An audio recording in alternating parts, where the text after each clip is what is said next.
Here locally, the Denver City Council unanimously voted to not approve a proposed red light camera expansion due to comments from Councilman Kevin Flynn, a veteran from this very table. Flynn made the point that the length of the yellow lights at many of these intersections are only at the federal minimum of 3 seconds and could be extended to possibly solve the issue.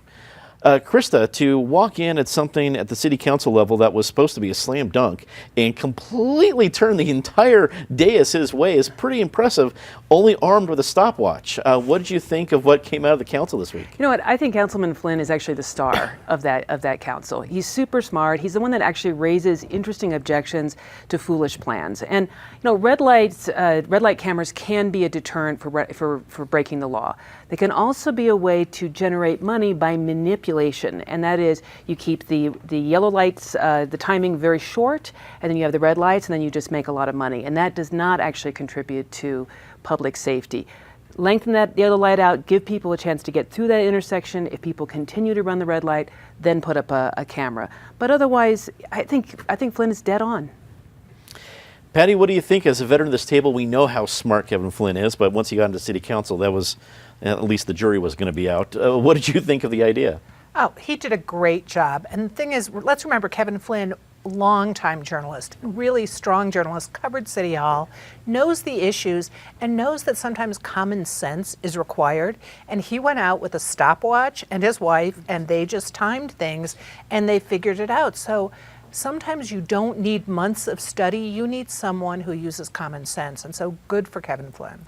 You just need a Kevin and Harriet date night. And it's not much. Russ, what did you think? Did the city council make the right call? Of course they did. I had Kevin on my show to talk about this a day or two ago, and one of my frustrations was that the traffic engineers of the city who were responsible for this kind of thing, I mean, why did it have to be left to Kevin Flynn to do this? I've been on top of this issue for a long time. It's actually the first issue I ever talked about on a big radio station here in Denver. And everybody who studies this issue knows that the number one thing you do to fix people running red lights is lengthen the yellow. Everyone knows.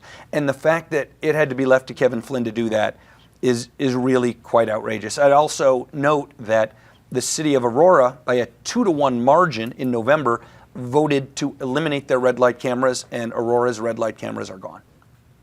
And does this issue maybe come back because it is a pretty solid moneymaker for the city? I don't know. I mean, the city just increased taxes a whole lot thanks to the voters saying yes to everything, which I thought was tremendous. But look, the issue of red light cameras is a bipartisan issue. Down at the legislature, there have been bipartisan bills every single year for the last 4 or 5 years going to eliminate the entire program altogether. Municipalities come out and scream bloody murder about revenues and safety and all this stuff, but they can never actually demonstrate it makes things any safer. You know, it's really just about revenue. So I'm actually pretty libertarian about this. I think we get rid of all of them. They don't improve safety. They end up hurting people more than they end up not hurting people. And quite frankly, they're very unpopular. So find another way to bring in revenue. The economy is doing really, really well right now. Let's get rid of all the red light cameras.